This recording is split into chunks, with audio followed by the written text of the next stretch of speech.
दुनिया की तीन सबसे बड़ी दौलत है। पहला, दिल बड़ा रखिए। दूसरा, दिमाग मन ठंडा रखिए। और दुनिया की तीसरे नंबर की दौलत है अपनी वाणी, अपनी जिह्वा मीठी रखिए। मुख पर मिठास, जितनी वाणी मीठी रख सकते हो रखो, जितना मीठा बोल सकते हो उतना बोलो, जितनी श्रेष्ठता की वाणी कह सकते हो उतनी कहो।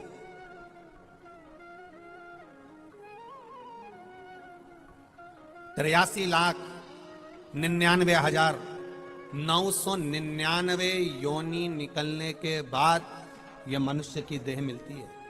कितनी योनियां निकल गई? 83,99,999 योनि समाप्त होने के बाद मानव की देह, ये 84,00,000वें नंबर की योनि है। अब सोचो, इससे पहले कितनी योनियां निकल गई? कीड़ा बन गए, चिपकली बन गए, माता का जुआ बन गए। तीन दौलत में सबसे प्रथम नंबर पर है तुम्हारा वैभव बढ़े कि ना बढ़े, तुम्हारा धन बढ़े कि ना बढ़े, तुम्हारी सत्ता बढ़े कि नहीं बढ़े, तुम्हारा दौलत बढ़े कि ना बढ़े, पर तुम्हारा दिल बड़ा होना चाहिए, निश्चितता होना चाहिए। दूसरे नंबर पर दूसरी दौलत है दुनिया की सबसे बड़ी, तुम्हारा दिमाग ठंडा होना चाहिए।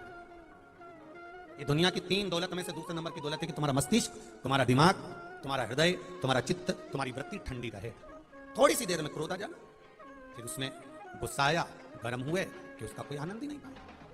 यहाँ इतने सारे किसान बहन भाई बैठे हैं, इन सबको मालूम होगा नेपालपुर की धरा पर कथा चल रही है, आस्था चैनल पर लोग कथा सुन रहे हैं, पूरा विश्व इस कथा को सुन रहा है। माता प्रसूति शिव महापुराण की कथा चल रही है, एक एक घर घर में टीवियों पर लोग कथा सुन रहे हैं, फेसबुक यूट्यूब मोबाइल पर कथा सुन रहे हैं। यहाँ जितने लोग किसान बहन भाई कथा सुन रहे हैं, जितने लोग कथा श्रवण करने बैठे हैं, उनके ज्ञात में, उनके ध्यान में एक बात जरूर होगी कि बीज, सोयाबीन हो, गेहूं हो, ज्वार हो, मक्का हो, तरबूजा, खरबूजा, करेला, जो बीज आप पृथ्वी में बो रहे हो, उस बीज को अगर कढ़ैया में डालकर आगी में अगर सेक लिया जाए, आगी में उसको तपा लिया जाए, और तपाने के बाद आगी में सेकने के बाद उस बीज को बोया जाए, तो उसमें अंकुर होएगा, उसमें पौधा लगेगा।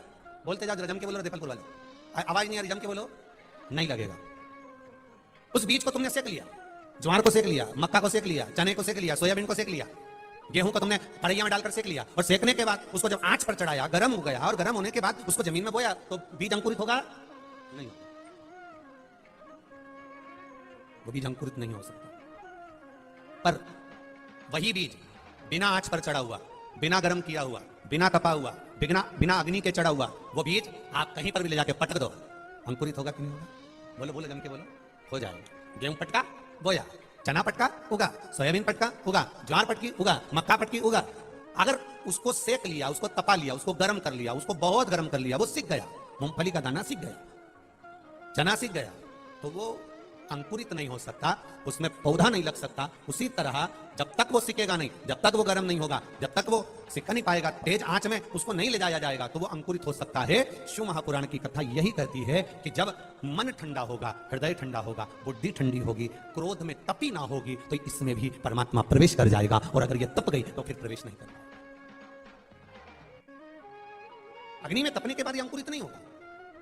क्रोध में अगर चित्त लगा हुआ है, क्रोध में मन लगा हुआ है, क्रोध में वृत्ति लगी हुई है, क्रोध में अगर आप समाहित हैं और क्रोध आपके भीतर समाया हुआ है, क्रोध में आप तल्लीन हुए चले जा रहे हैं, क्रोध में बढ़ते चले जा रहे हैं। जरा सा किसी ने कहा, शब्द कहा, जरा से में क्रोध आ गया, फिर किसी ने कहा क्रोध आ गया, जरा सा किसी ने कहा क्रोध आ गया। जिसके भीतर क्रोध इतनी मात्रा में समाहित होता चले जाता है, फिर परमात्मा उसमें अंकुरित नहीं हो पाता, परमात्मा उसमें प्रवेश नहीं कर पाता, परमात्मा उसमें प्रकट नहीं हो पाता। इसमें सबसे मूल है, बीज सिका हुआ नहीं होता तो कहीं पर भी अंकुरित हो सकता है, लग सकता है, पर वो सिक गया तो अंकुरित नहीं होगा। उसी तरह क्रोध आपके भीतर आ गया तो परमात्मा नहीं मिल पाता, और क्रोध अगर नहीं है तो भगवान को मिलने में देरी नहीं लगती, परमात्मा मिल जाता है एक क्षण में तुम्हारे सामने। याद नहीं है, कैलाश भैया जी से भी कहूंगा, 7 दिन शिव महापुराण की कथा चलेगी। 7 दिन में एक बार भी मुख से मत कहना कि यह कथा मैंने कराई, आप कहना ये महादेव ने कराई है, उसके सिवा कोई नहीं करा सकता। ये कथा महादेव ने कराई है, उसके सिवा कोई नहीं करा सकता। अब महादेव ने जो कथा कराई है, तो पूरी 7 दिन की कथा में तुम्हें इतना महादेव मिलेगा, इतना महादेव मिलेगा। कहीं का तो बिल्कुल रुद्र अवतार मिलेगा, तो कहीं एकदम गंगा सिर पे धरा हुआ मिलेगा, और कहीं डमरू बजाता मिलेगा, तो कहीं त्रिशूल घुमाता मिलेगा। इतना महादेव मिलेगा पूरी कथा में। कोई तुम पर क्रोध भी करेगा, कोई अपशब्द भी कहेगा, कोई ताने भी देगा, कोई कुछ कह भी देगा। उस समय पर तुम्हें कैलाश पर्वत की तरह एकदम मौन रहना है। शंकर जी बोलते हैं और कैलाश पर्वत चुप रहता है। बस वो आनंद के साथ 7 दिन की शिव महापुराण की कथा होना चाहिए। उस आनंद के साथ। ये 3 सबसे बड़ी दौलत है। उन 3 सबसे बड़ी दौलत में पहले नंबर की दौलत कौन सी? अभी कथा में बताया कौन सी है? दिल को बड़ा रखो। दुनिया की दूसरे नंबर की दौलत है अपने मन, बुद्धि, चित्त को, जम के बोलो जरा, ठंडा रखो। ये दुनिया की सबसे बड़ी दौलत है। जरा सा क्रोध आता है, मन ठंडा नहीं रहता, बुद्धि ठंडी नहीं रहती। जरा सा क्रोध आया और सब करे धरे पर पानी फेर दिया। इतनी सी देर का क्रोध, बहुत क्षण मात्र। कितनी देर का गुस्सा, जरा सी देर।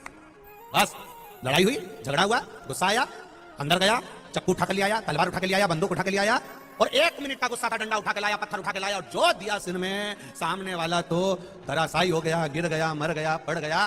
पर 1 मिनट के क्रोध ने बस वो पुराण की कथा में देपालपुर जाके बैठ जा। क्रोध आए, घर में अगर लड़ाई हो तो कह दो, ये संभालो तुम्हारा घर। 10 मिनट का गुस्सा आए, मुंह से मत बोलना, डंडे मत चलाना, पत्थर मत चलाना, गाली मत देना, बंदूक मत चलाना, हाथ तेल मत चलाना। 10 मिनट का क्रोध आए तब कह देना मैं जा रही 24 अवतार मंदिर में जाके बैठ जाऊं। गाली दे दी ना, दे दे। गाली देने वाला व्यक्ति सोचे कि मैंने एक गाली दे दी ने मैं सवा शेर हो गया, कुछ नहीं हुआ। भगवान कृष्ण की सभा में कितनी गाली बकी थी, वह बुआ जी के छोरे ने। भगवान कृष्ण की सगी बुआ का छोरा, क्या नाम था? और तीसरे नंबर की दुनिया की सबसे बड़ी दौलत है अपनी जुबान को, अपनी वाणी को मीठा रखिए। ये दुनिया की सबसे बड़ी दौलत है, सबसे बड़ी दौलत। अपनी जुबान को, अपनी वाणी को मीठा रखो। ठीक है? कहीं कहीं का व्यक्ति बोलता है तो इतना मीठा बोले, साहब हमारा तो मन भर लिया, इतना जोरदार बोले। और कहीं कहीं का व्यक्ति बोले तो ऐसा बोले कि मुंडा से मेंढक झड़े, बोले नहीं मेंढक झड़े। वो बोला और इसको इतना बुरा लगे कि बस डंडा लेके कूट दूं, गाली दे दूं, अपशब्द बोल दूं। घर में भी कोई कोई व्यक्ति बोले, घर में कोई व्यक्ति को काम कराना रहना तो इतना अच्छा बोले, हमारी मौसी सास ऐसी जोरदार बोले, दोनों बहन सगी, पर हमारी मौसी सास बोले तो ऐसा जोरदार बोले, सारा काम कराइए। और हमारी सास बोले तो ऐसा बोले जैसे आकाश में बिजली चमकने गिर के तुरंत बबूल का पेड़ पे टपकी गई। प्रेम की भाषा जहां हो, स्नेह की भाषा जहां हो, आनंद की भाषा जहां हो, करुणता की भाषा जहां हो, मीठी भाषा जहां हो, उधर आनंद की अनुभूति।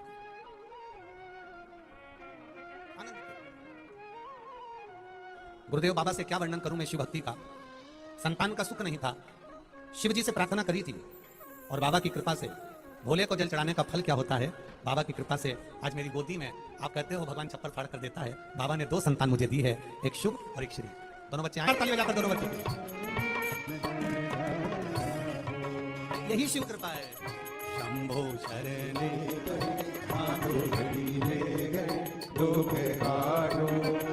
दया दर्शन